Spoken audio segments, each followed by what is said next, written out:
Bismillahirrahmanirrahim. Assalamualaikum warahmatullahi wabarakatuh. Innama yajibu shawm 'ala al-muslim al-baligh al-'aqil. Wajib puasa atas orang muslim yang sudah balik. Ya. Muslim yang sudah balik. Bagaimana muslim bisa balik? Tanda orang balik gimana? Tanda orang balik gimana? Mahdi. Umur 15 tahun, satu, apa lagi?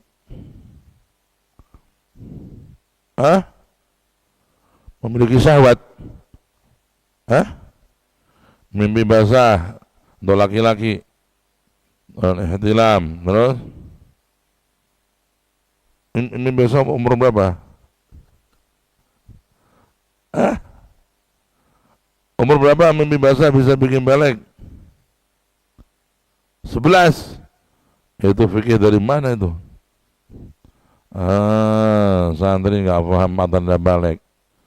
Ya, tanda balik ada 3 di Safinah ada tuh. Pakai tanda balik 13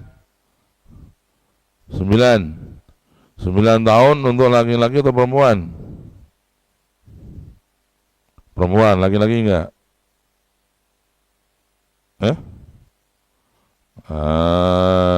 Belajar yang benar. Ngaji yang benar, mau soal tanda balik enggak tahu. Tanda balik, ayo. Tanda balik alamatul bulugh thalath. Di Safinah itu tanda balik ada 3. Satu, apa? Tamamu 15 sanatan fi dzakari wal untha. Berumur 15 tahun baik laki-laki maupun perempuan. Tanda balik umur 15 tahun. Ini dengan umur.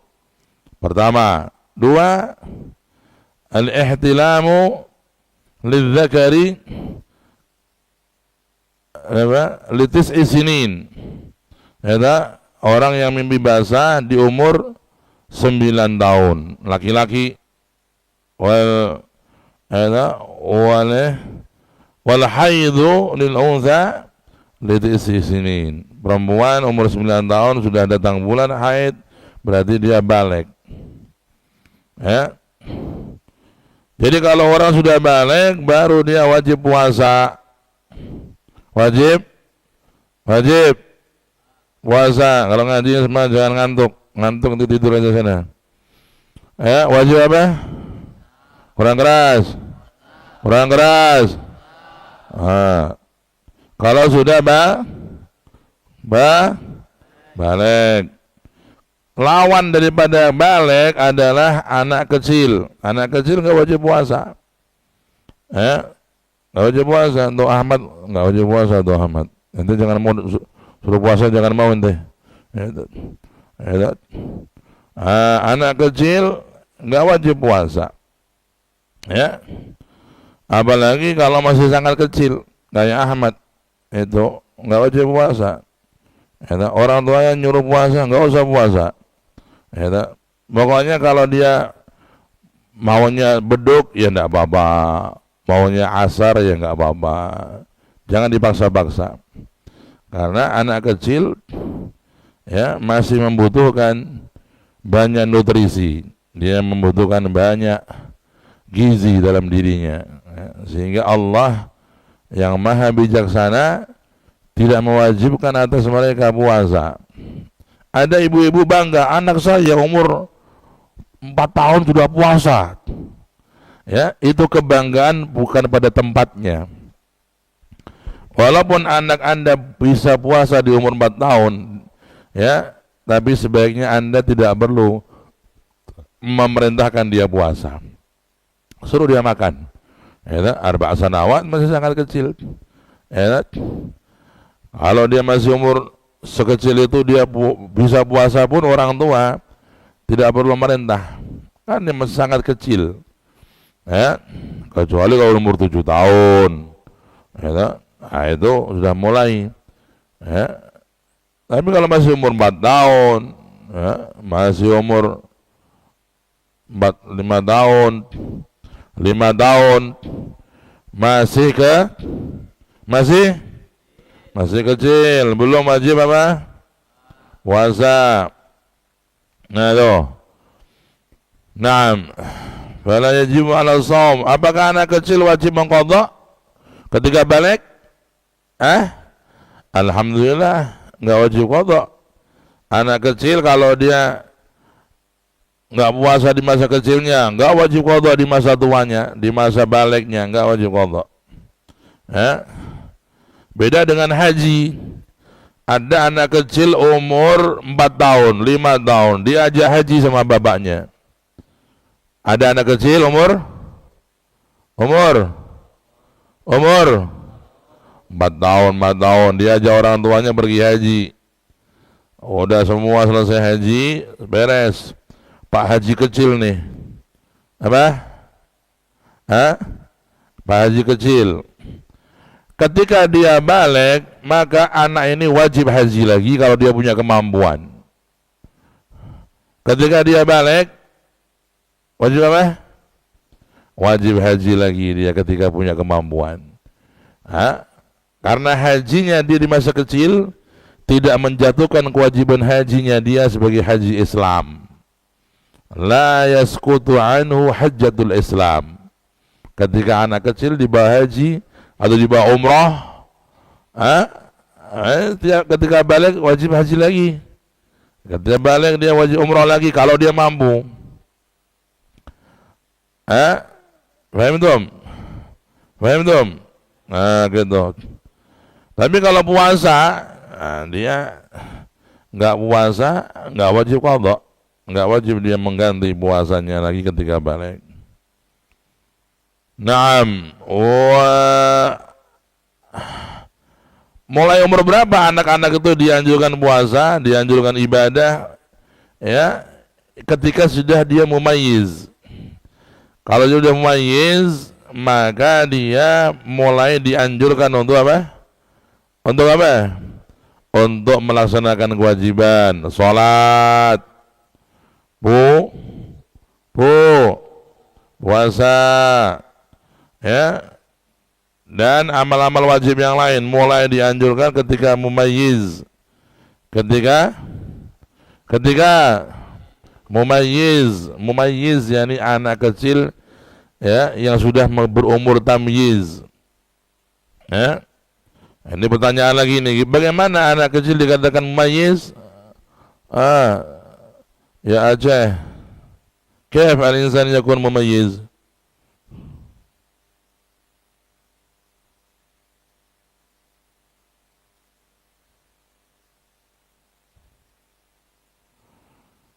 Kanan kiri. Ahmad bisa itu.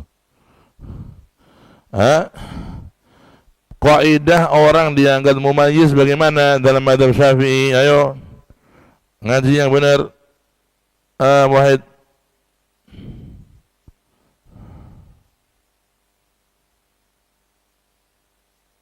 Okay.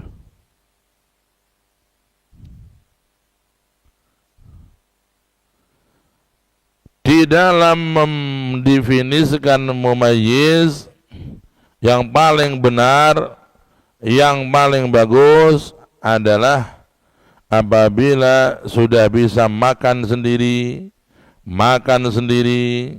dan beristinja sendiri dengan baik dan benar. Ada huwa mumayyiz. Nah, makan sendiri bisa rapi, bagus, enggak kececeran. Ya, bisa minum sendiri, makan sendiri, bisa ke kamar mandi sendiri, bisa BAB sendiri, bisa cawi dengan baik, dengan bersih, bisa pipis, bisa bersih cawinya. Ada mumayyiz. Ya, ada kaidah-kaidah lain seperti tadi yang bisa membedakan kanan kiri, tapi itu dhaif, kaidah yang dhaif. Ya, atau lagi kaidah yang bisa membedakan antara kurma dan arang. Alladhi yufarriq bainal jamr wat tamr. Salah kurang benar, kurang didukung oleh para ulama. Ya, kaidah anak mumayyiz tadi itu apa? Alladzi yaqulu wahdah wa yashrabu wahdah wa yastanji, yaqulu wahdah wa yashrabu wahdah wa yastanji wahdah. Hadza huwa al-mumayyiz. Itu disebut mumayyiz. Kalau sudah mumayyiz, maka anak itu dianjurkan untuk puasa. Ele poso le, ya poso tekan maghrib, engko tak kayak hadiah. Itu setiap hari 10.000, wah senang dia. Ya, tiap hari 20.000, senang dia. Ya, targhib, itu mulai umur mumayyiz. Nah, begitu juga dengan ibadah yang salat, jilbab. Anak perempuan kita umur itu 3 tahun, 4 tahun, 5 tahun nggak perlu, nggak wajib berjilbab, ya.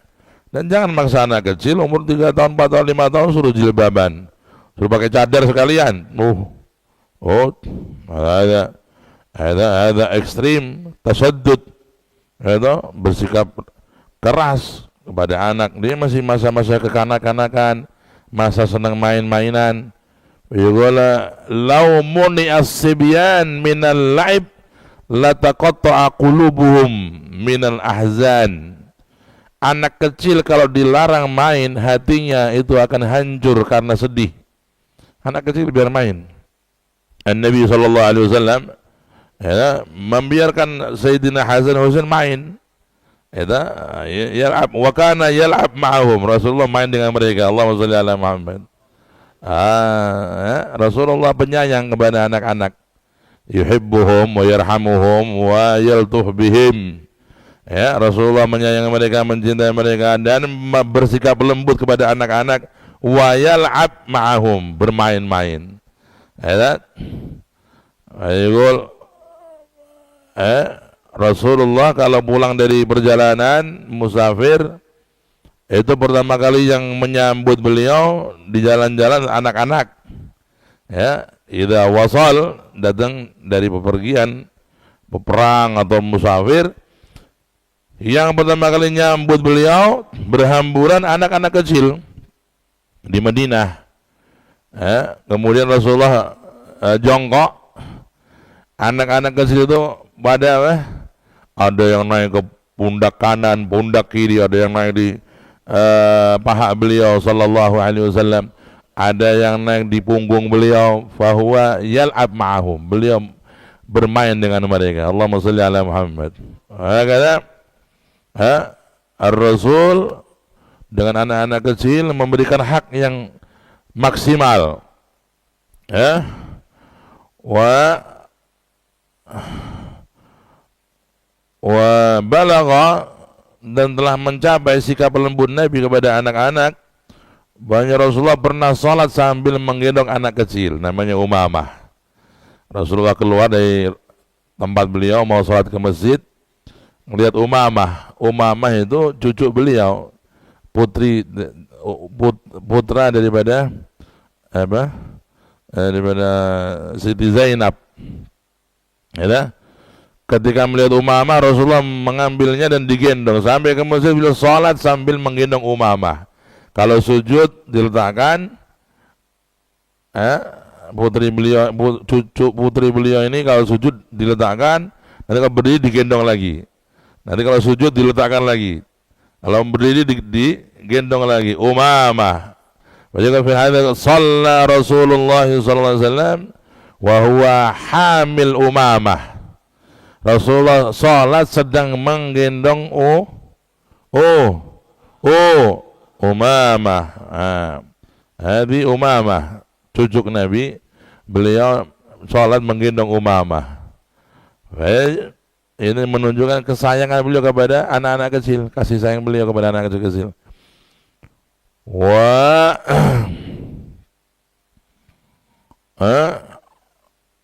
Dan begitu juga sahabat-sahabat yang lain, ya. Bahkan Rasulullah bercanda dengan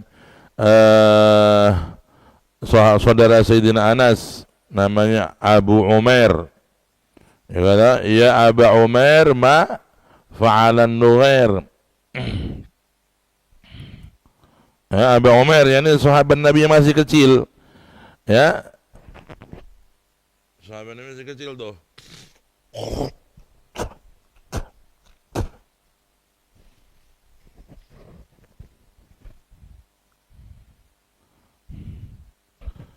Masih kecil, Nabi ngelihat dia sedih di pinggir jalan. Kenapa sedih? Kenapa sedih ya, kamu nangis? Kenapa? Dia bilang, ya Rasulullah, burung saya mati. Ya, burung saya mati ya Rasulullah, burung saya mati. Ya, ya dia punya burung kecil mainan mati. Dia sedih. Rasulullah menghibur dia, nggak apa-apa. Ya, nanti Allah kasih kamu lagi burung yang lain. Kamu dapat burung yang main lagi. Oh, di burung. Bahkan Rasulullah kalau ketemu dia setelah kejadian itu selalu menyapa dia dan mengingatkan dia tentang burung itu. Ya, ini orang senang diingatkan pada kekasih dia walaupun seekor burung. Bagaimana? Hei Aba Umar, gimana kabar burung kita?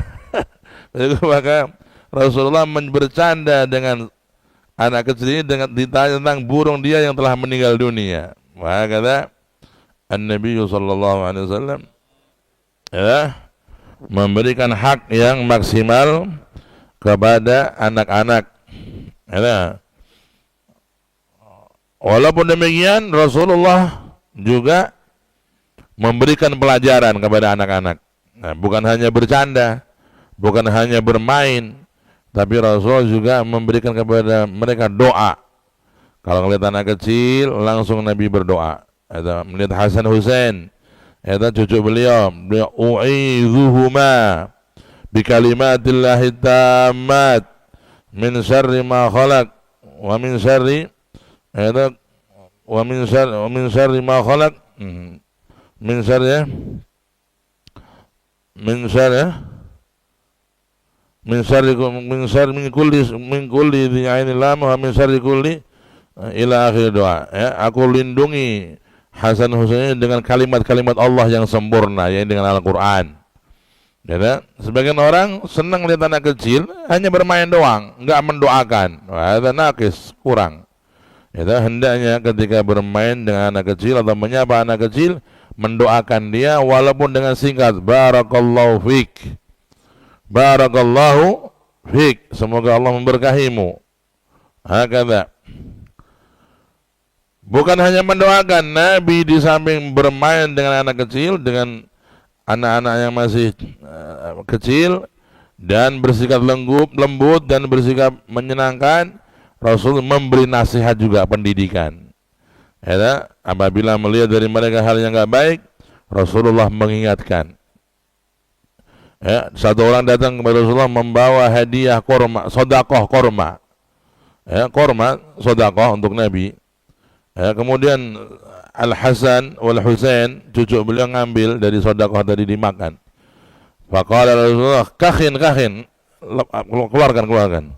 Ya, kamu enggak boleh makan ini sedekah. Ya, ayo, sedekah tidak boleh dimakan oleh Hasan Husain, ahlu baitin Nabi sallallahu alaihi wasallam. Tidak boleh makan sedekah, tidak boleh makan zakat.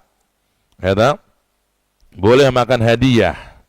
Ya, hadiah boleh, tapi kalau zakat enggak boleh, sedekah enggak boleh. Ahlu baitun Nabi sallallahu alaihi wasallam. Ada Rasulullah ngingetin, lepas, keluarin. Nah, itu kalau kalian kita punya anak kecil, kita main-main dia makan sesuatu yang enggak baik, diingetin, keluarin enggak bagus. Ya, makanan yang enggak bagus itu, makanan yang enggak boleh dimakan. Nah, jangan main-main sama anak kecil tapi dia makan yang nggak boleh kita biarin. Kesian dia bilang gitu. Itu bukan kesian, itu namanya pembodohan dan pembiaran kepada keburukan. Oh, pernah juga Nabi makan bersama jamaah. Di situ ada anak kecil. Ya, anak kecil itu tangannya ke sono ke sini, ngambil lauk sono, ngambil mencomot sana mencomot sini. Ya, faqala Nabi, ya, qala samillaha wa kul biyaminik wa kul mimma yalik. Hei anak kecil, kalau kamu makan, bacalah bismillah. Kemudian makanlah dengan tangan kanan. Kemudian kalau kau makan, ngambillah yang dekat denganmu. Janganlah kau ngambil yang jauh-jauh darimu. Kul mimma yalik. Nah, ada adab diajarkan Nabi kepada anak-anak kecil sallallahu alaihi wasallam. Hakada. Ya, makanya kita kalau lagi buka puasa, jangan kita kayak anak kecil. Itu ngambil yang sono-sono. Ya, ngambil yang jauh-jauh, ya, ngambil yang dekat. Tapi yang sini ceker, bah. Situ paha. Ya itu nasib. Nah, nasib, ya. Yang sini ceker, yang sono paha, ya nasib. Ya. Jadi kepada anak kecil, fil hadis Rasulullah kasih juga semangat. Inna fil jannah qasran yuqalu lahu al-qasrul farah. Ya, sesungguhnya di surga ada satu istana namanya istana kebahagiaan, kegembiraan. Disiapkan oleh Allah untuk orang-orang yang membahagiakan anak-anak kecil. Oh, membahagiakan apa? Siapa? Membahagiakan siapa? Anak-anak kecil, ya. Makanya anak-anak kecil termasuk kebahagiaan mereka puasa. Belum mumayyiz jangan disuruh puasa. Ya Mat ya, kamu udah usah puasa Mat. Turu, aman.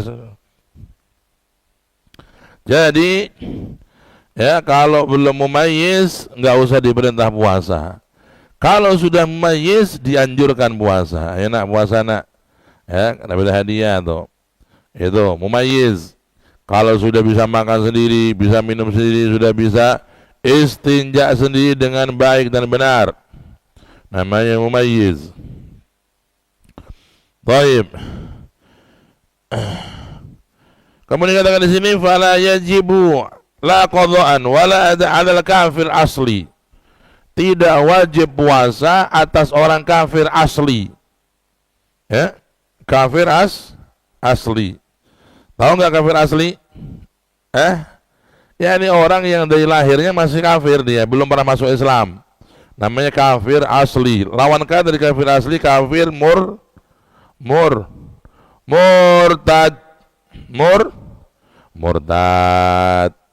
Murtad itu berarti awalnya dia sudah pernah Islam. Kemudian dia kembali kafir, namanya murtad. Ya, murtad itu kembali, balik. Ya, makanya ada orang dikatakan murtad dari Islam, bisa. Ada orang murtad dari pondok. Murtad loh, gitu. Kabur dari pondok, murtad. Dulu ada satu ustadz gitu sama anak-anak yang nakal. Ini nih santri murtad nih katanya. Ustadz saya enggak murtad, Ustadz. Kamu murtad sama pondok bukan sama Islam. Ya. Ini dia murtad kepada siapa? Kepada siapa? Kepada pesantren, kabur tanpa minta izin, kabur. Atau murtad dari guru bisa juga. Murtad dari guru kayak Tengku Qori murtad dari Imat. Dia murtad. Murtad asalnya kan dia berguru kepada Imat dengan tesisnya. Sekarang dia murtad dari Imat. Ini murtad juga itu. Kata Imat, Qori ini murtad dia. Murtad dari dia, bukan dari Islam. Jadi kalimat murtad artinya apa? Orang yang kembali atau berbalik. Yang tadinya Islam berbalik kafir. Yang tadinya dukung berbalik nggak dukung, namanya murtad. Yang kabur dari pondok namanya murtad dari pondok, bukan dari Islam. Ya. Makanya ada orang ngomongin kita murtad ente, murtad apa? Belum jelas nih murtad apa? Murtad Islam atau murtad pondok nih? Ya, maka ya orang yang kafir asli tidak diwajibkan puasa. Ya, berbeda dengan kafir murtad, wajib puasa dia. Ya, gimana orang kafir asli nggak wajib puasa? Ada orang kafir asli 40 tahun dia hidupnya kafir, subhanallah, umur 40 tahun dapat hidayah, masuk Islam. Masuk Islam dia 40 tahun, katakan dari mulai umur 15 tahun dia balik, berarti kan dia kafirnya selama 25 tahun. Apakah dia ketika masuk Islam itu wajib mengqadha puasa? Enggak wajib qadha. Dia kan kafir asli, enggak wajib qadha. Diampuni semua dosa ketika kekufurannya dia. Ya. Berbeda dengan orang yang dia murtad, dia asalnya sudah Islam, atau masuk Islam atau Islam asli, lalu dia menjadi kafir, murtad. Orang yang murtad ini dia wajib mengqadha puasa Ramadan kalau dia balik ke Islam lagi. Ya, contoh nih, dia na'udzubillah, ada orang nih dia umur 20 tahun udah Islam mulai kecil, umur 20 tahun dia murtad, na'udzubillah. Subhanallah, umur 40 tahun dapat hidayah, masuk Islam lagi, maka dia wajib mengqadha puasa selama berapa tahun? Berapa tahun? Itu jangan kayak gini, tapi itu orang melayang-layang di alam lain. Dia murtad umur 20 tahun, murtad, masuk Islam lagi umur 40 tahun. Berapa tahun dia wajib qadha puasa? 20 tahun. 20 Ramadan. 20 Ramadan dia wajib qadha. Ramadan tahun pertama, kedua, ketiga sampai 20 tahun selama dia murtad wajib diqadha. Wajib diqadha. Makanya jangan murtad. Kalau orang murtad, na'udzubillah, itu dibenci oleh Allah, boleh dihinakan oleh Allah, orang yang murtad. Jadi orang kafir asli tidak wajib puasa, tidak wajib qadha. Kalau dia masuk Islam nggak wajib mengqadha puasa ketika kekafirannya. Ada yang bilang enak dong orang kafir nggak ada kewajiban puasa, enak di dunia, nanti di kafir di akhirat dihabisin oleh Allah. Na'udzubillah min dzalik. Orang kafir nggak sholat, enak dong, enak di dunia, nanti di akhirat akan dihabisin oleh Allah. Kita yang puasa di dunia muslimin berat, berat, tapi nanti di surga enak, amin Allahumma. Di akhiratnya enak, amin Allahumma, amin ya rabbal.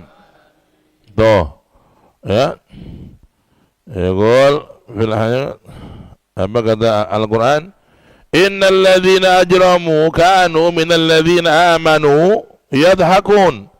Orang-orang yang zalim itu di dunia mentertawakan orang-orang yang beriman. Ada orang-orang puasa diketawain sama yang nggak puasa. Kesian deh lo puasa, kempes lo punya badan, ya Allah kesian nih. Di orang-orang yang orang-orang yang zalim, yang kafir mentertawakan orang beriman yang puasa, yang sholat. Ngapain lo capek-capek sholat, udah hidup enak kok dibikin repot. Ngapain lo pergi haji, duit dihabisin untuk pergi ke income masuk ke negara orang lain, gitu. Udah haji di mall aja, haji di Simpang 5 aja, duitnya biar masuk ke negara kita sendiri, gitu. Afkar, pemikiran orang-orang zalim, orang-orang kafir, ngeledekin orang Islam begitu. Itu udah hukumnya begitu. Orang Islam diledekin sama orang kafir di dunia.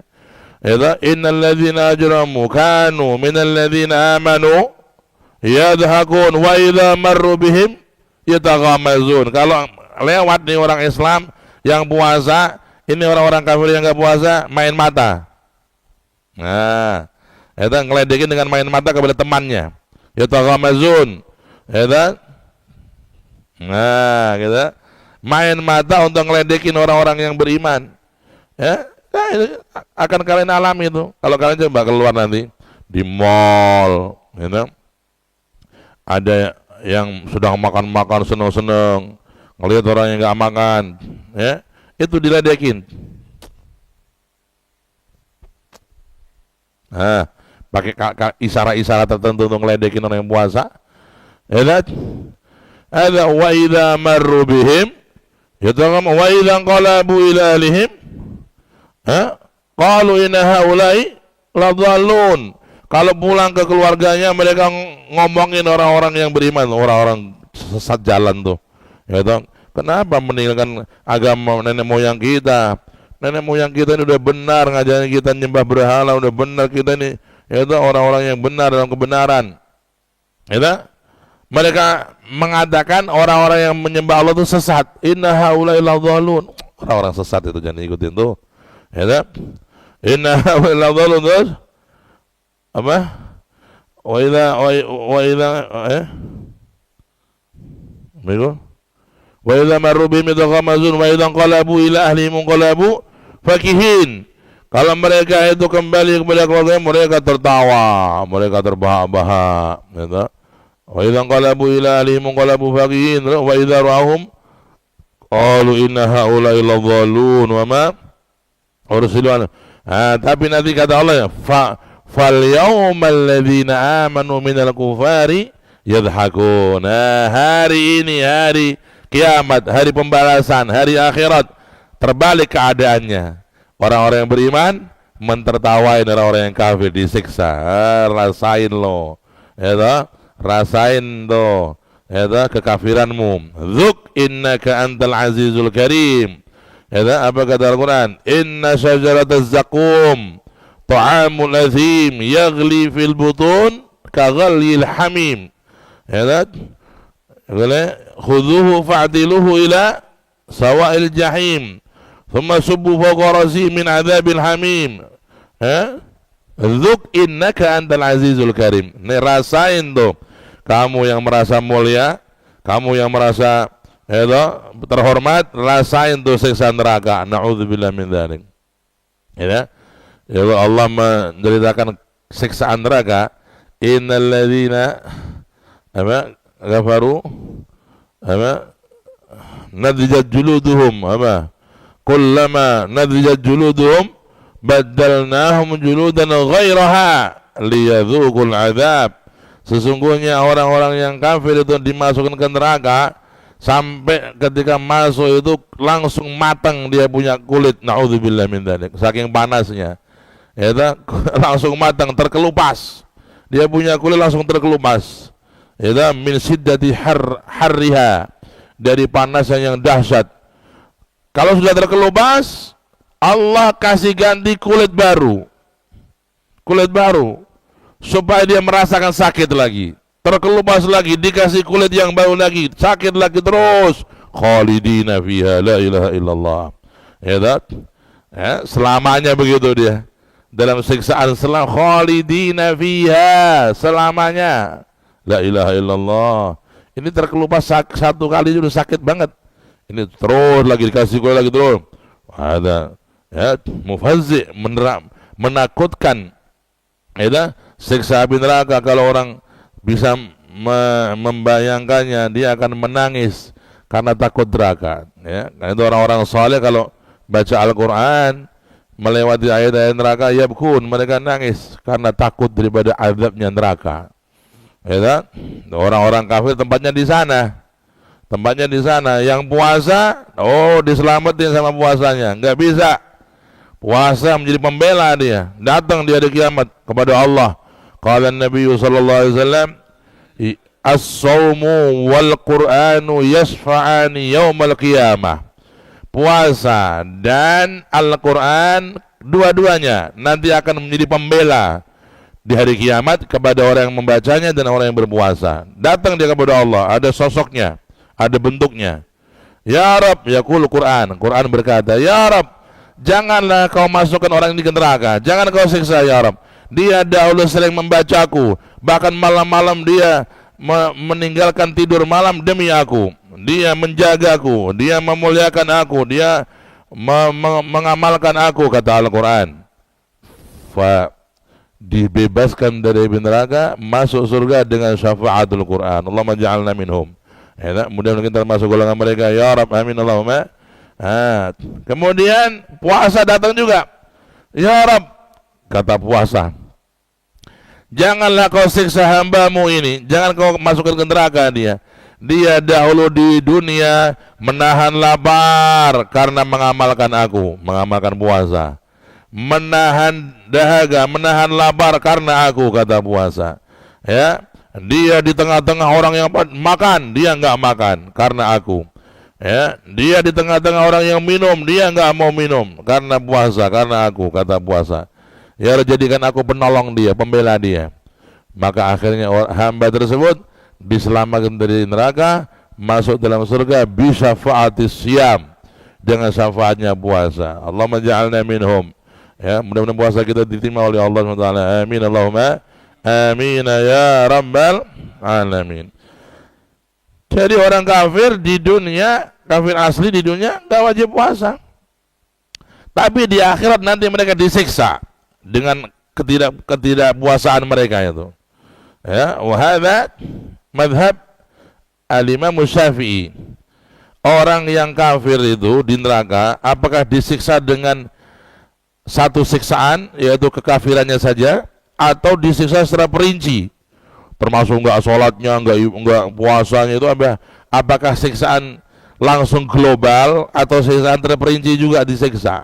Ada kaulan, dua pendapat indal usuliyin, ya, ulama-ulama usul. Ada pendapat dari ulama ahli sunnah wal jamaah bahwa orang yang kafir itu disiksa dengan maksiat kekafirannya aja, udah nggak ada habisnya itu maksiat kekafiran.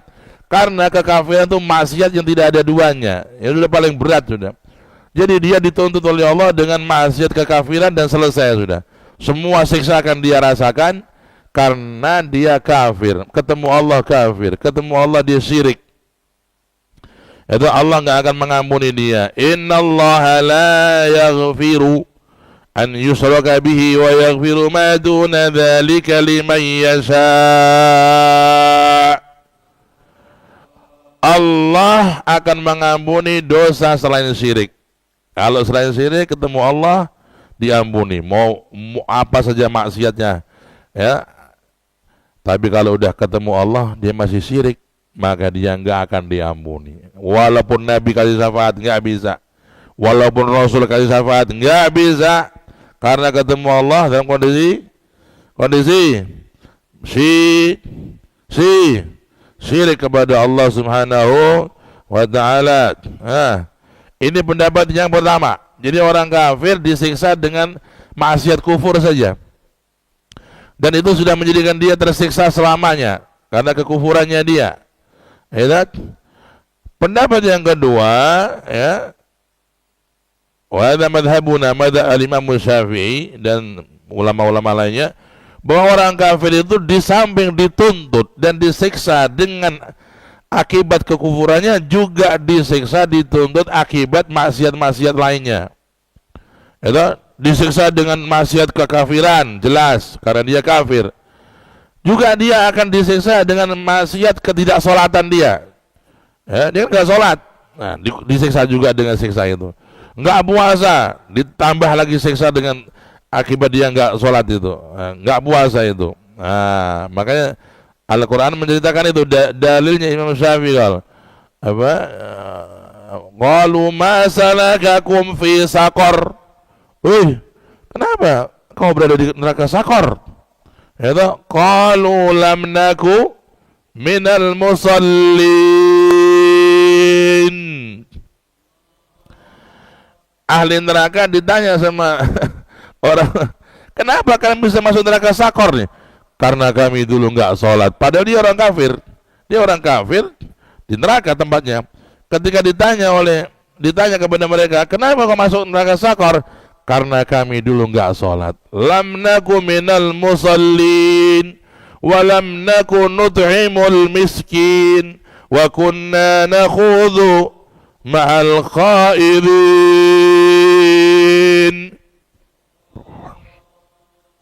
Tuh begitu, ya. Jadi kalau orang kafir di dunia senang sebentar, cuma 60 tahun, ya, lama-lama mati udah mulai tersiksa hidupnya di akhirat. Naudzubillah min dzalik. Ya, Qarun mati nggak? Qarun mati nggak? Mati. Tersiksa nggak sekarang dia? Tersiksa. Naudzubillah. Orang yang kaya-kaya mati, orang yang kafir-kafir menyombongkan dirinya dan pengikutnya dan hartanya mati. Fir'aun mati, Qarun mati, Haman mati. Terus mau nunggu siapa? Ya, jadikan contoh. Jangan sampai kita seperti mereka. Wala'iyadzubillah. Ya, maka kita bersyukur kepada Allah atas nikmatul Islam. Alhamdulillah nikmatul Islam. Ya, kalau tiap pagi orang hendaknya baca 3 kali minimal. Alhamdulillah bersama alhamdulillah ala nikmatul Islam wa kafa biha min ni'mah. Alhamdulillah ala nikmatul Islam wa kafa biha min ni'mah. Alhamdulillah ala nikmatul Islam wa kafa biha min ni'mah. Kemudian kata muallif, tidak wajib puasa juga ke atas orang yang gila. Nah, orang yang gila enggak wajib puasa dan tidak wajib qadha. Idzat al-majnun la yajib alaihi shaum wa la yajib alaihi al-qadha. Ya, tidak wajib dia puasa dan tidak wajib dia mengqadha. Naam. Ini maksudnya kalau gila-gila yang tidak disengaja. Kalau gila sengaja wajib dia mengqadha puasa. Gila sengaja, ada orang gila sengaja? Syekh Yunus, gimana orang gila sengaja itu? Orang gila sengaja gimana? Ada gila, kata istilah fikih ada gila nggak sengaja, ada gila sengaja. Apa gila sengaja itu? Mabuk. Mabuk loh. Orang yang mabuk itu gila sengaja dia. Orang yang gila sengaja wajib puasa, wajib qadha puasa. Ya, waktu sahur jam 3:30 minum dia 2 botol. Wah, langsung dia teler sampai maghrib. Teler dia, hilang akal dia. Atau dia waktu 3:30 waktunya orang sahur dia langsung narkotika suntik. Langsung hilang kesadarannya. Oh, narkotika. Atau dia apa? Yang dihirup apa namanya? Ya, untuk nghilang kesadaran itu sabu-sabu. Ya aku ben ora ngerasa ngeleh, aku tak sabu-sabu gitu. Atau dihirup. Oh, atau putau-putau. Dia minum pil-pil itu, bikin dia nggak sadar sampai sepanjang hari. Dia namanya hilang kesadarannya atau gila sengaja. Wajib puasa nggak dia? Wajib puasa nggak? Wajib. Dan kalau dia nanti sadar harus mengganti mengqadha puasa yang ditinggalkan itu. Ya. Ini maksudnya gila yang asli, nggak wajib qadha. Nggak wajib dia mengqadha puasa kalau karena gila asli. Ya, ini dia nggak sengaja. Ya, Allah menguji dia dengan hilangnya kesadaran. Al-majnun, ya, maka dia nggak wajib puasa. Bagaimana taunya ini orang gila?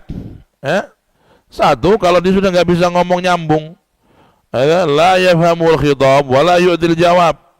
Dia udah nggak bisa nyambung dengan omongan kita dan nggak bisa jawab dengan benar. Berarti hilang kesadaran, sudah gila ini. Yang kedua, dia melakukan hal-hal yang memalukan dan dia nggak malu. Ka'an fataha aurata, dia buka auratnya depan orang. Oh, sudah gila ini, zawal akal. Ya, gila. Karena manusia walaupun bagaimana kelihatan auratnya dia malu. Ya, malu. Ya. Jadi orang yang gila asli, gila yang enggak sengaja itu dia tidak wajib puasa, tidak wajib qadha. Naam. Wala yajibu as-shaum al-musafir, tidak wajib puasa atas orang yang musafir. Ya, orang yang musafir tidak wajib puasa.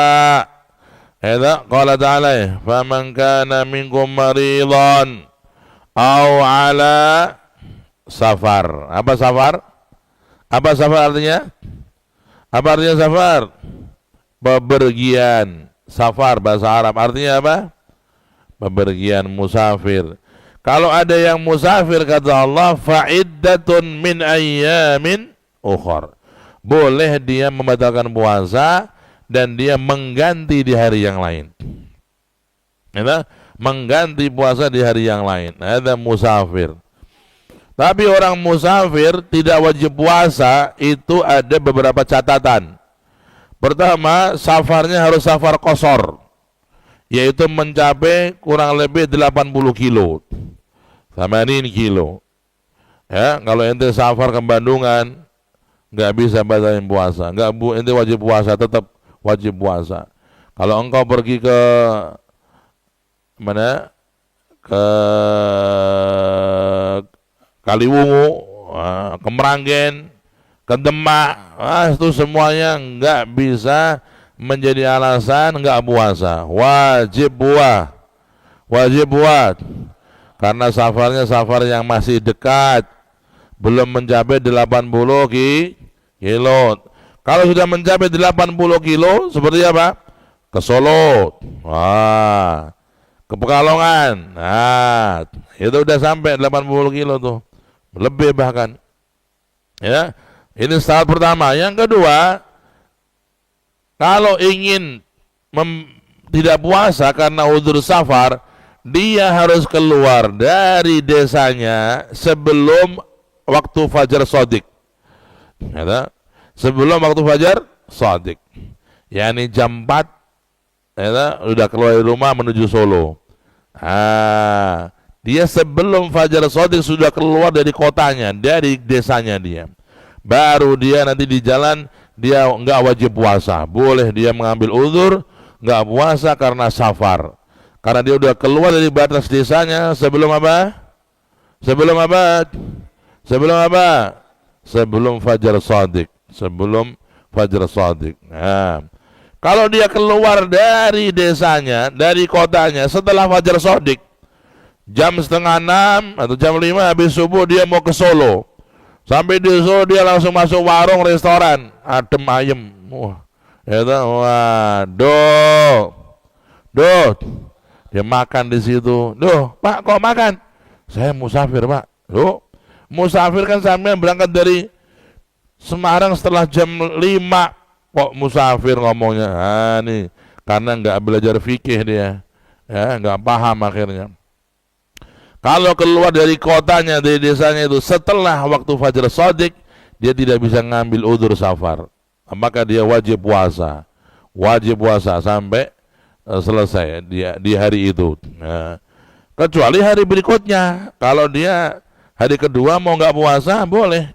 Kalau emang di sana dia 3 hari 4 hari. Ya, karena dia udah dalam hukum safar sebelum fajar shadiq yang besoknya. Wahakala, ya, syarat yang kedua. Ya, ada syarat yang lain lagi, musafirnya musafir yang mubah, bukan musafir yang haram. Musafir yang haram contohnya apa? Apa Lim? Ente umi-umi gak kerungu aku ngomong. Mencuri, ngerampok, iya, itu.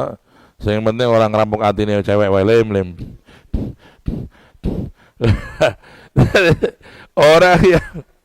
orang yang apa itu mau pergi niatnya mau ngerampok, ada musafir haram. Atau ngetemui cewek yang nggak muhrim dia, safarnya haram. Mau kemana bro, kata anak-anak sekarang. Mau kemana bro? Nang Surabaya Kang. Ambil apa? Aku janjian kalau cewek. Wah, itu safarnya safar dosa atau enggak dosa? Ada dosa. Dia niatnya udah mau haram itu. Maka dia enggak boleh membatalkan puasa walaupun sejauh 1000 kilo, 2000 kilo enggak boleh. Karena safarnya safar maksiat. Ada orang musafir ke Jakarta, niatnya mau ngambil utangan dari bank konven, bank haram, ya toh? Ada bank konven haram. Wa ahallallahu al-bai'a wa harrama riba. Tuh, Allah ngaramin riba. Dia pergi dari Semarang ke Jakarta mau ngambil pinjaman, ya toh? Pinjaman bank konven. Maka dia dalam safar tadi nggak boleh dia membatalkan puasa. Alasannya safar masih, karena safarnya safar haram, ya, safar maksiat, ya. Kecuali kalau dia itu niatnya tidak maksiat, tapi di perjalanan berbuat maksiat, beda loh. Dia niatnya nggak maksiat, tujuannya baik. Cuman di jalan dia kegoda setan maksiat. Masih boleh dia mengambil uzur nggak puasa. Ada santri dari Semarang berangkat jam 4, naik kereta atau naik bis mau ke Jakarta, tujuannya mau silaturahim, mau pulang ke kampung halaman, ya. Dia udah keluar sebelum subuh, ya udah bener jalan, dia niatnya Jakarta jauh, ya mau silaturahim, ya bener, udah bener. Di jalan dia duduk, sebelahnya cewek, wah, setan ganggu nih, ya, wah, cewek, patchnya diambil, langsung tahu ke saku, rambutnya ditata, kayak artis Korea gitu. Duduk sebelahnya cewek, ngobrol dia, gimana mas, saya di Semarang mbak, apa kuliah, kuliah apa, ekonomi, dia ngomong, dia udah bohong, dosa, karena udah bersebelahan nih, akhirnya setan masuk. Itu setan tuh, setan ini paling gampang goda orang tentang maksiat tuh. Udah mulai ngelihat kecantikannya, ngelihat ininya, pas tidur rada nempel-nempel sidik. Wah, ya. Bisa kan gitu? Bisa nggak itu? Wong teko. Naudzubillah min. Makanya kalau kamu pergi musafir, jangan kamu sendirian. Orang musafir sendirian gampang digoda setan. Musafir berombongan, bertiga, pulang bareng-bareng, bagus. Makanya sekarang ada pondok-pondok itu kalau masa liburan pulangnya rombongan, bagus tuh. Kemarin ada ke Lirboyo, silaturahim di Lirboyo, kalau pulang pondok rombongan, bis dikoordinasi langsung oleh pondok, naik bis, sekian bis, ya minimal kita kan nggak bisa bis-bisan, ya minimal tuh barengan. Kalau pulang bertiga, berdua masih belum bagus, bertiga. Kata Nabi itu, al musafiru syaitanun wal musafirani syaitanani. Kalau orang musafir sendirian gampang digoda setan. Maksiat gampang di jalan dia. Lihat sedikit gini, wah, tertarik dia ke maksiat. Kedua ini masih gampang kegoda setan. Gampang dianjang sepakat. Yo apik, barang apik iki, ayo. Nah, kalau berdua masih gampang digoda. Kalau udah bertiga, insyaallah aman kata Nabi. Allahumma shalli ala Muhammad. Ya. Jadi kembali kepada tadi ya, kalau dia musafir, niatnya itu baik, cuman di jalan dia maksiat, masih boleh nggak dia ngambil udzur nggak puasa? Hukumnya boleh, masih boleh, masih boleh apa? Boleh nggak puasa, karena tujuannya tujuan baik musafirnya, dan dia keluar dari kotanya sebelum fajar shodiq, cuman di jalan dia kena godaan setan, bermaksiat, di istighfar, astagfirullah, ya Allah, terus dia mengambil udzur enggak puasa karena safar, diperbolehkan. Naam. Ya, ini penting untuk dijelaskan supaya menjadi pemahaman yang lengkap. Musafir. Naam. Kemudian dia musafir itu boleh enggak puasa, ya, selama dia musafir. Selama dia musafir. Berapa hari maksimal musafir? Yaitu 5 hari. 3 hari bertempat di satu tempat, dan hari masuk hari keluar, namanya 5 hari. Hari Selasa masuk Jakarta, dia udah nggak puasa. Berangkatnya dari rumah sini sebelum subuh dari pondok, masuk Jakarta, dia udah nggak wajib puasa, batalin puasa boleh, karena dia keluar dari pondok ini, dari pesantren ini udah berangkat sebelum subuh. Sampai Jakarta dia nggak puasa deh, batalin, boleh. Walaupun kuat puasa, dia sebenarnya kalau puasa kuat, tapi dia kepengen nggak puasa deh. Kata Yono, warung nasi biryani enak gitu, nasi kebuli enak ini. Dia sengaja nggak puasa, batalin puasa, walaupun kuat puasa, tapi dia musafir sesuai syarat, Boleh nggak? Boleh nggak? Boleh nggak? Walaupun kuat. Walaupun kuat puasa boleh? Boleh, karena dia musafir, yang benar musafir. Hari pertama dia nggak puasa. Ini hari masuk nih. Hari besok dihitung 1. Hari kedua 2. Hari ketiga 3 hari. Ya, saya niatnya di Jakarta 3 hari aja deh. 3 hari dur dia nggak wajib puasa. Enak. Belagu-belagu terus ya. Ya, hari ke-5 dia pulang. Hari apa? Tadi kan masuk hari Selasa tuh. Ya, kapan pulangnya? Matematika apa lempo lagi? Masuknya hari Selasa, di sana 3 hari, pulangnya hari apa? Hari Sabtu. Hari Sabtu dia pulang, dia pun belum wajib puasa. 5 hari dia nggak wajib puasa. Boleh dia ngambil uzur, walaupun dia kuat puasa, dia milih nggak puasa, boleh. Penting untuk dipahami ya.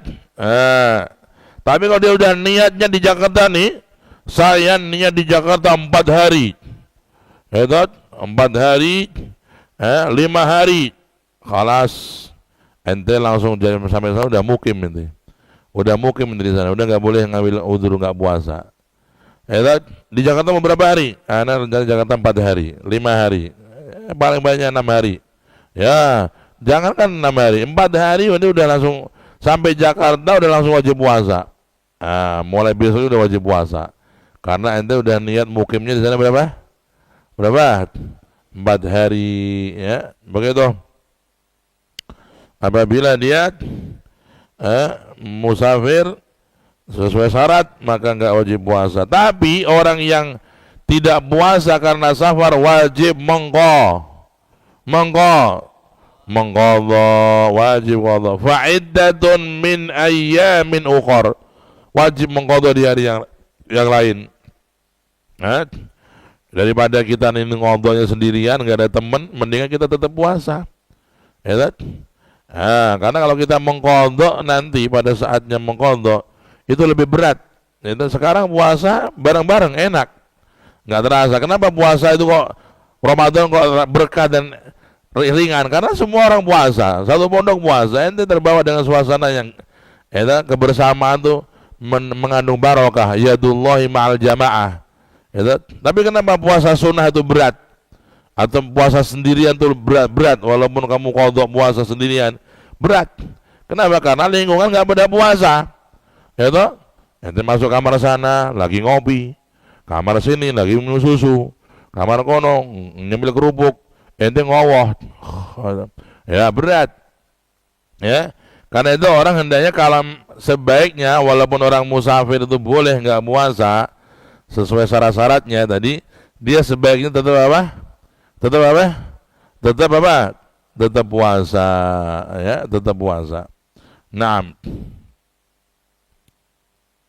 ya ini pembahasan yang berkenaan dengan orang-orang yang wajib puasa. Ini ada pembahasan baru yang penting untuk dipahami. Yang membatalkan puasa adalah makan dan minum, jelas. Makan sengaja, batal puasanya. Minum sengaja, batal puasanya. Nah, ada pembahasan yang agak penting untuk dijelaskan. Yaitu apa? Salah satu yang membatalkan puasa adalah kullu ainin, ya, wasalat ila jaufin min manfadhin maftuh. Segala benda, ya, yang bisa dimakan maupun nggak bisa dimakan, kalau masuk ke dalam jauf, rongga dalam, ya, dari lubang yang terbuka, membatalkan puasa. Ada lubang-lubang yang terbuka dalam tubuh kita. Lubang yang terbuka, satu, mulut, terbuka nggak? Kemasukan sesuatu benda yang bisa dimakan maupun nggak bisa dimakan, maka membatalkan puasa. Ya dah. Umane ana wong puasa iku dolanan ngemut klereng. Ya toh ono, dolan klereng luk mlebu. Ya klerengnya masuk dalam perut. Batal puasa. Lu kan klereng nggak terasa. kan bukan makanan, walaupun bukan makanan. Itu namanya ainun wasalat ila jauf. Suatu benda yang masuk ke dalam jauf. Ya, batal enggak puasanya? Ngelek apa mau kelereng tadi. Walaupun enggak sengaja. Nah, dia main-main, yal'ab. Aku mau dolanan dong, mau mengemut-ngemut dong. Enggak terasa gelap melebut. Nah, batallah puasanya dia, walaupun itu bukan makanan, tapi namanya ainun, benda. Ya. Ini penting, ya. Ada lagi benda yang masuk ke dalam ainun, ya, ke dalam jaufun merupakan ain. Contohnya apa? Seperti orang yang merokok. Orang yang merokok itu dia tidak makan benda, asap. Asap itu seperti ada orang bakar sampah, asapnya menyebar kemana-mana. Kau menghirup, hampir sama dengan orang yang ngerokok. Ngerokok itu kan dia menghirup asap.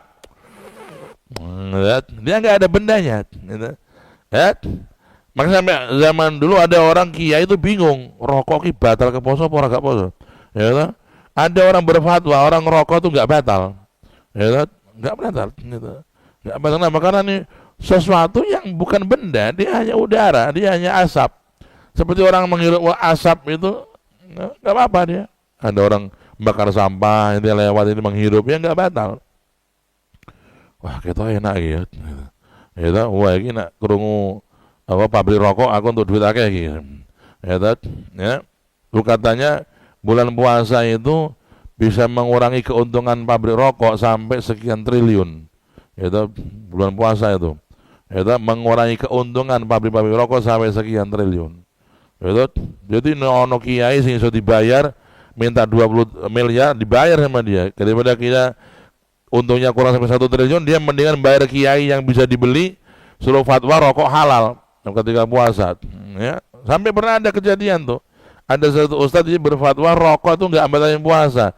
Hasol fulus. Dapat duit dia. Berapa? 3M.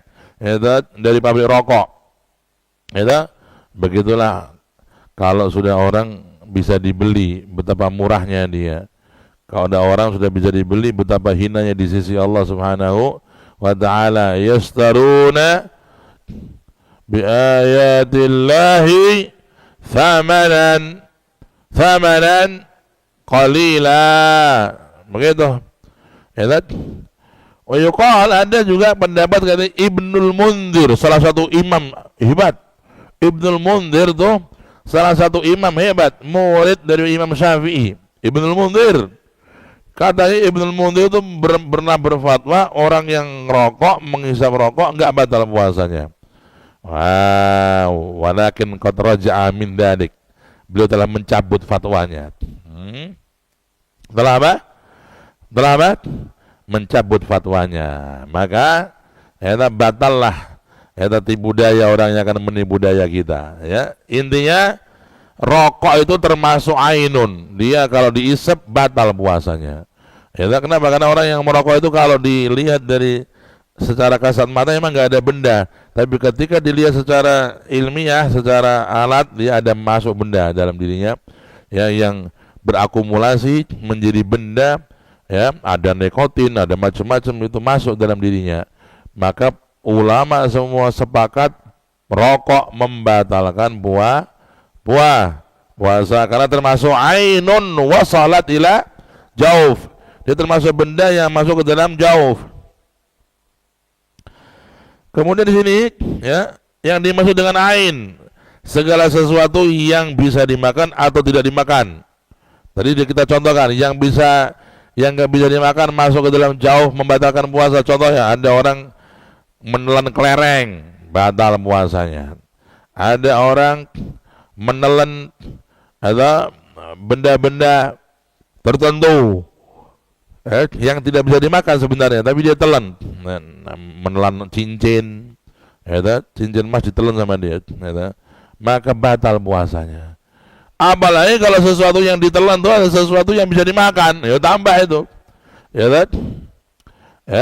contohnya apa? Sisa makanan di mulut. Ini penting nih.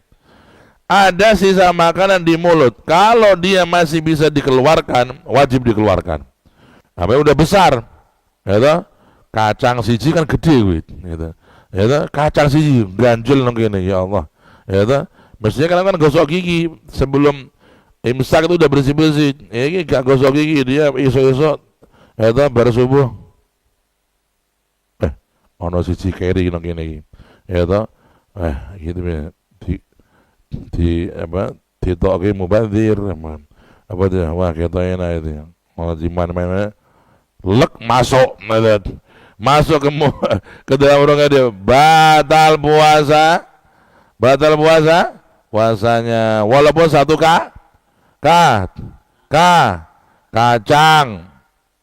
walaupun satu kacang ya kan yang sini bilang satu jari waktu satu kacang itu membatalkan puasa ya itu dia ainun ya satu benda. Tapi kalau sesuatu yang tidak bisa dikeluarkan waqad ajaza an majhi kata Safinah, ada sisa makanan yang tidak bisa kamu keluarkan seperti hal-hal yang lembut gitu, kamu nggak bisa memisahkannya dengan ludah saking lembutnya dia, susah dikeluarkan. Ada dimaafkan ya, dimaafkan. Tapi kalau itu sesuatu yang besar masih bisa dikeluarkan, ya wajib dikeluarkan. Kalau sengaja ditelan maka batal puasanya karena dia merupakan ainun wa salat ila jaufin. Ya, termasuk ain adalah air. Air, ada orang di hari puasa dia berkumur-kumur ketika berwudu melebihi 3 kali. Sunnahnya berapa kali? Berkumur-kumur? Orang kalau puasa wudu sunnah nggak berkumur-kumur? Sunnah, tetap sunnah. Cuman dia tidak disunahkan mubalaghah. Tidak sunnah sampai ke tenggorokan. Nggak sunnah. Hanya di zahirnya mulut sini, bagian atas ini. Ambil air, kumur-kumur, 3 kali langsung buang. Itu 3 kali, masalah semarot. Ini dia sampai 10 kali. Wah, golek perkara wong iki. Ya toh? Si, loro telu par 5 6 itu 10. Ya. Ketika yang ke-10 itu udah berlebih nih, ada air yang masuk, sisanya batal puasanya karena dia berlebih ya dari sunnah yang disunahkan. Ya. Atau dia tidak disunahkan mubalaghah, tapi dia mubalaghah. Ya, berwudu itu kan sunnah berkumur, dan berkumur itu sunnah mubalaghah. Aku akan mengamalkan sunnah Nabi kata dia. Jadi dia tak ngaji, ya kumur dia, masukin ke tekan orang masuk. Batal puasa, puasanya batal karena dia kemasukan air, walaupun nggak sengaja, karena dia sudah mencari masalah itu. Nggak disunahkan mubalaghah, dia mubalaghah. Nggak disunahkan untuk mendalam-dalamkan air ke tenggorokan, dia mendalam-dalamkan air ke tenggorokan. Nah, batal puasanya karena kemasukan air walaupun nggak sengaja. Nggak sengaja, ini penting. Kadang-kadang orang begini, kalau sengaja batal, nggak sengaja nggak batal. Lihat dulu nggak sengajanya. Kalau nggak sengajanya akibat kesembronoan, batal. Batal. Sama halnya ada orang mandi di siang bolong Ramadan. Mandi selulup, wah iki kok ono sendang apik iki, ya sendang pengantin, ya wah itu awan poso dia nang sendang selulup, dia menyelam dalam air, ya itu hukumnya makruh. Orang yang berpuasa makruh dia menyelam ke air sampai ya berlama-lamaan, apalagi ya nyelam aja nggak ada hajatnya, dia makruh, ya. Maka kalau dia itu nyelam ke air, ya sampai telinganya kemasukan air ke dalam jauh, batal puasanya, walaupun nggak sengaja. Ya, kalau airnya masuk ke dalam telinga sampai jauh, ya sampai ke timah, sampai ke kepala, batal puasanya. Ya, makanya kalau Ramadan mandi pun yang secukupnya saja. Ya, secukupnya saja. Wudu secukupnya aja, mandi secukupnya aja.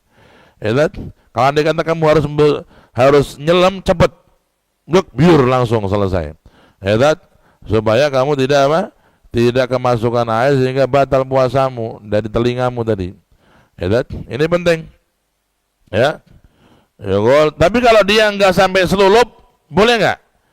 Ada orang nih kepanasan bulan Ramadan, dia masuk ke kamar mandi, dia pakai apa namanya bak gede, dia di dalam air tuh dia gini, apa separuh badan sampai lehernya ada.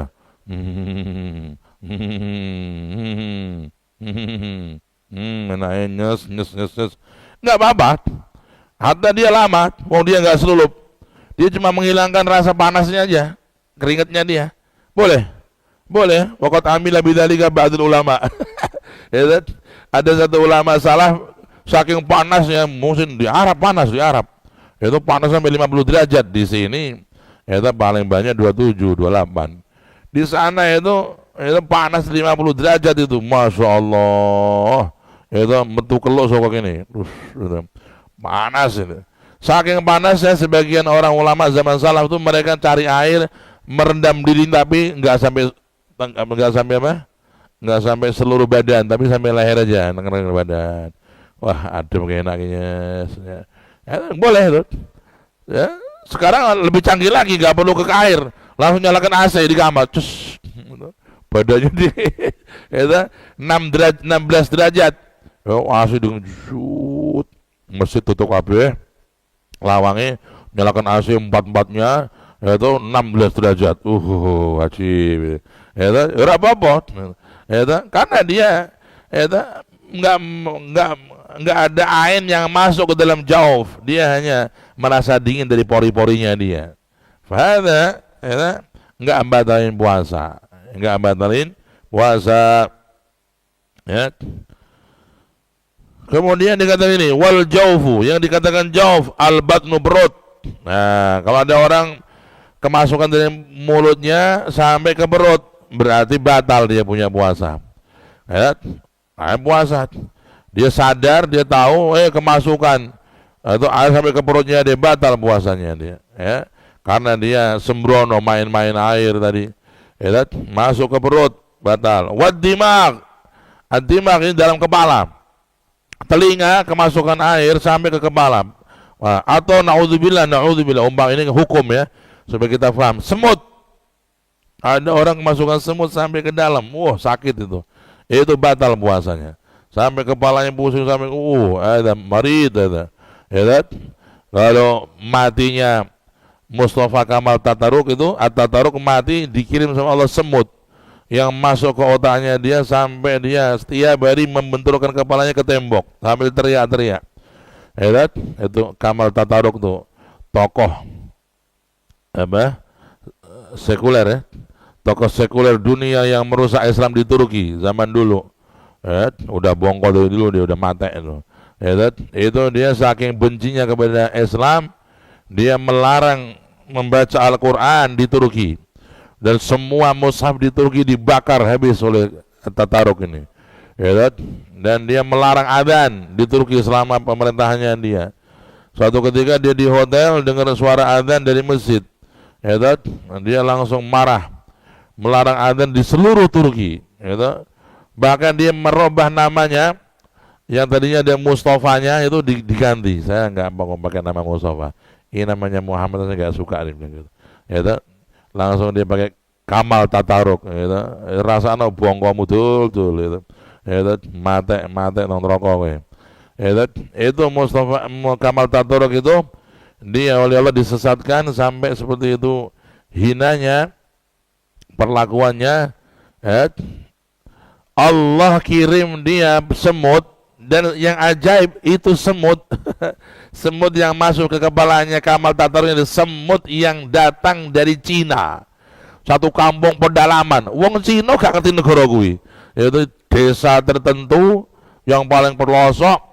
Dan semut itu tidak ditemukan di tempat lain, hanya di desa itu. Lah sing nggowo nang uteke Kamal Tataruk sapa kuwi? Malaikatnya Allah. Walillahi junudus samawati wal ard wa kana Allahu azizan hakima. Allah punya tentara malaikat.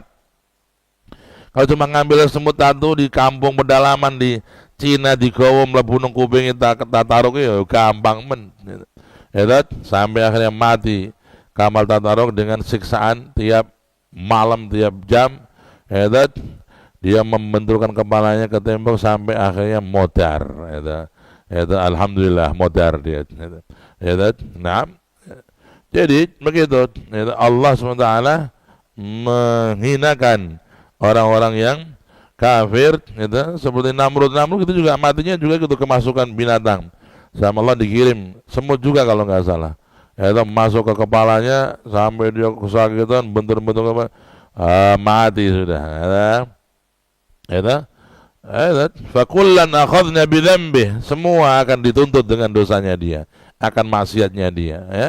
Maka jangan kita berbuat maksiat, jangan kita berbuat zalim, kita banyak istighfar kepada Allah Subhanahu wa taala agar kita diampuni, amin Allahumma, dan tidak terkena siksa dunia maupun akhirat, ya. Nih. Jadi kalau kita kemasukan benda dari arah telinga kita, berarti itu manfaat maftuh, itu terbuka, maka masuknya sesuatu itu sampai ke jauh membatalkan puasa, baik itu air maupun yang lainnya. Wa ad-dubur wal kubul, ada orang lagi puasa karena dia sakit tertentu dimasukin pil melalui duburnya dia. Ono loh pengobatan gue. Ada orang yang sakit tertentu itu minum pilnya bukan dari mulut, dari duburnya dilebokni pil. Nek gak pil ya apa kaya mercon ngono gitu. Nanti meledak di dalam gitu. Mercon kecil bukan mercon besar. Mercon kesehatan. Dilebokin nang silite mlebu blep. Tuwer. Langsung sehat dia. Tapi batal puasanya. Batal puasanya. Kenapa? Karena dia ada ainun wasalat ila jauf. Ada benda masuk ke dalam jauh dari arah dubur. Atau kubul. Kubul apa? Kemaluan depan. Kalau dia punya lubang depan itu kemasukan benda sesuatu sampai ke jauh, maka batal. Ya mungkin obat-obat tertentu, ada orang sakit tertentu, dimasukkan melalui lubang kemaluan depan, disuntikkan masuk ke dalam, batal puasanya. Nah kalau tidak dari lubang-lubang yang terbuka, seperti ada orang disuntik di kulit, ya nggak batal. Itu kan bukan terbuka. Disuntik di paha, disuntik di bokong, disuntik di lengan, nggak batal. Karena ini bukan terbuka, dia tertutup. Dia hanya rongga-rongga saja, bukan sesuatu, bukan jalur yang terbuka. Jalur yang terbuka telinga, mulut, kubur dubur. Apakah mata itu termasuk rongga terbuka? Mata. Kalau kemasukan sesuatu, apakah itu bisa membatalkan puasa? Ada pembahasan di situ. Nanti akan dibahas oleh beliau, ya, di tema yang lain. Ya. Intinya, dalam berpuasa hendaknya orang berhati-hati dari kemasukan sesuatu benda ke dalam jauhnya, baik dari melalui perut, baik itu merupakan perutnya atau otaknya dia, dimak, otak, wabatil udun, dan dalamnya telinga, dubur dan kubul. Kubul dan dubur. Nah,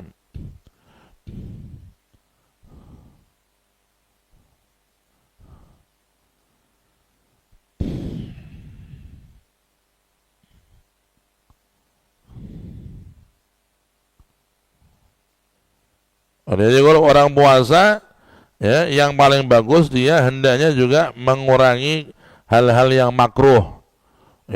Walaupun itu enggak membatalkan puasa, tapi makruh-makruhnya kamu tinggalkan supaya engkau tidak terjatuh dalam apa? Hal yang haram yang membatalkan puasa. Karena orang kalau sudah sembrono makruh, lama-lama nanti jatuh daripada yang haram. Man tahawana bil makruh uqiba bi fi'il muharramat. Orang yang dia sembrono tentang hal yang makruh, akhirnya dia terjatuh dalam yang haram. Tapi kalau orang sudah ngati-ngati, makruh nih, awas jangan. Dia udah ngati-ngati, makruh udah ngati-ngati, maka dia akan terjaga dari hal yang haram. Jangan sampai kita sembrono.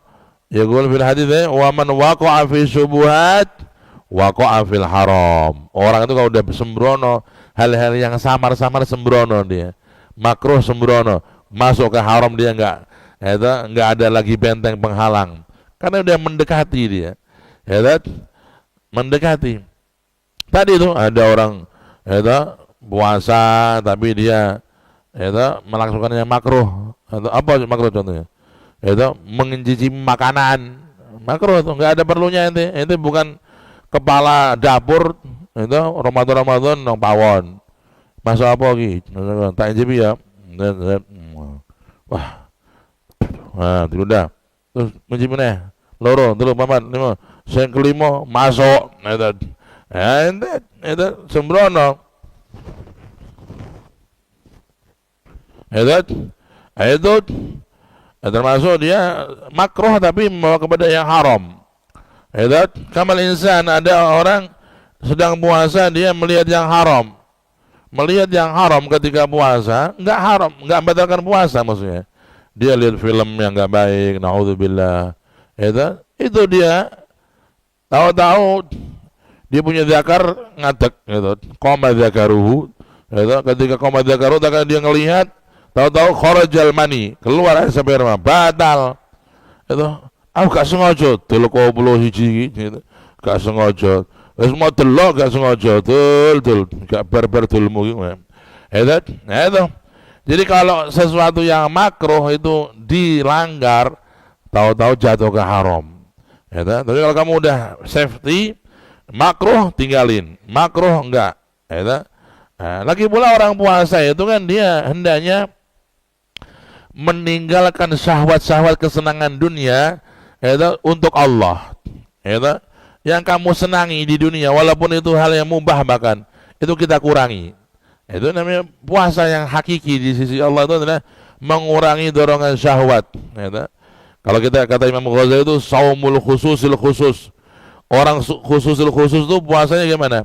Sampai dia membahas takon ku buka ki apa tak jilane makruh. Awake dhewe ra kelas ngono kuwi. Ora kok takon malah tafakur alam gitu. Iki engko bukane apa ya gitu. Amane kok ini megang HP terus ngerol makanan. Wah, sembayangke. Iki engko ngene ya. Itu cara ulama-ulama itu makruh. Karena kita akhirnya fikrah ke situ. Hendaknya orang berpuasa lebih fokus kepada ibadah, kepada Al-Quran. Al-Imam Syafi'i khatam Quran berapa kali Ramadan? Al-Imam Syafi'i kalau Ramadan khatam Quran berapa kali? 60. Ini udah hari keempat. Udah berapa juz ente? Aneh, hari pertama udah 2 juz bah. Sekarang masih 2 juz. Nah itu istiqomah tuh katanya. Istiqomah 2 juznya bukan istiqomah bacanya. Hari pertama 2 juz sudah bagus. Hari kedua kelenger tidur, hari ketiga kelenger tidur, hari keempat hari ini nggak tahu nanti itu. Dia bilang nanti saya rapel bah, saya jamak nanti insyaallah. Akhirnya sampai awal Syawal yo rong juz kuwi, gak nambah-nambah. Ini kelakuan setan menggoda kita, hati-hati so. Jangan sampai kita kalah sama setan. Harus bisa kita mengalahkan setan. Harus kita lawan tuh setan. Kalau enggak kita rugi, naudzubillah min dzalik. Padahal Ramadan kesempatan emas bagi kita semua untuk meningkatkan amal, untuk menambah ibadah. Kalau di bulan Ramadan yang seberkah ini, seindah ini, senikmat ini, orang nggak menambah amal, mau nunggu bulan apa lagi? Kalau di dalam bulan Ramadan yang seberkah ini, seindah ini, sehebat ini, senikmat ini, orang tidak bisa tambah ibadah, mau nunggu bulan apa lagi? Makanya sampai Nabi mengamini doa Jibril tuh. Orang yang ketemu Ramadan, enggak dapat ampunan Allah, maka dilaknat oleh Allah. Amin kata Nabi. Saking di bulan ini tuh gampang orang mendapat ampunan Allah itu. Bahkan Allah itu menyiapkan tiap malam hadiah untuk umat Islam. Tiap malam Allah memiliki orang-orang yang terbebas dari api neraka. Inna lillahi utaqa minan nar wa dzalika fi kulli lailah. Tiap malam kata Nabi Allahumma shalli ala Muhammad. Dan hadisnya sahih. Allah tiap malam memiliki orang-orang yang terbebas dari api neraka. Yani ente kalau dipilih oleh Allah, Allahumma ja'alna minhum. Malam itu ditulis fulan min utaqa'ir rahman minan nar. Fulan terbebas dari api neraka, enggak akan masuk neraka. Tiap malam, wa dzalika kulla lailah kata Nabi. Dalam riwayat yang lain, inna lillahi utaqa minan nar indal fitri indal iftar atau kama qala. Sesungguhnya Allah memiliki orang-orang yang dibebaskan dari api neraka setiap waktu berbuka puasa. Ya, tiap waktu berbuka puasa orang ada yang dipilih oleh Allah menjadi terbebas dari api neraka. Utaqaur Rahman. Ini udah yang diidam-idamkan orang-orang soleh, terbebas dari api neraka. Wa akhiruhu idqun minan nar. Ya, ini high class, kelas yang paling tinggi, yang paling diidam-idamkan oleh orang itu dapat jaminan bebas dari neraka. Kelas ada paling tinggi harapan orang-orang soleh mendapat tiket bebas dari api neraka. Ya, karena itu tiap malam orang berdoa kepada Allah. Allahumma ja'alni, jadikan aku ya Rabb min utaqaika minan nar, termasuk orang-orang yang kau bebaskan dari api neraka. Malam baca, mau sambil sujud, mau sambil duduk, yang penting minta. Dan juga di waktu di waktu buka puasa. Ada dua, karena ada hadis khusus di waktu buka puasa Allah memiliki orang-orang yang terbebas dari api neraka. Apalagi ada hadis juga, inna lis-shaimi da'watan la turad inda iftari. Ya, sesungguhnya orang yang berpuasa memiliki kesempatan pamungkas, kesempatan hebat, doanya nggak ditolak ketika dia buka puasa. Makanya kalau buka puasa jangan makan doang, doa. Karena memiliki doa yang diijabah oleh Allah ketika buka puasa. Ya, kalau nggak puasa gimana? Apakah doanya nggak diijabah? Kalau nggak buka puasa apa lagi siang-siang apa doanya nggak diijabah? Diijabah juga. Karena ada hadis Nabi juga, salasun la turad da'watuhum. Ada 3 orang yang tidak ditolak doanya oleh Allah. Salah satu was-shaim, orang yang sedang puasa, ya, apalagi Ramadan, doanya enggak ditolak. Berarti orang yang berpuasa itu siang malam doanya kabul. Masya Allah, siang lagi puasa, dia doanya diijabah oleh Allah. Malam lagi berbuka puasa, doanya diijabah oleh Allah. Luar biasa. Terus nanti dikasih lagi kenikmatan terbebas dari api neraka. Tinggal dia minta, ya Allah, ya Allah, ya Allah, tulislah aku, ayahku, ibuku, orang-orang yang kusayangi, orang yang kucintai terbebas dari api neraka. Baca doa ini tiap malam, ya, terutama ketika berbuka puasa. Ya, wahakala, ya, orang di bulan Ramadan jangan menyia-nyiakan kesempatan, jangan menyia-nyiakan nikmatnya Allah yang besar. Ya, karena tidak ada jaminan ketemu Ramadan tahun depan, enggak ada jaminan. Ya, tidak ada jaminan kita masih panjang umur sampai tahun depan. Jadikan Ramadan tahun ini seakan-akan yang terakhir, supaya kita menggunakannya dengan baik. Amin Allahumma amin ya rabbal alamin.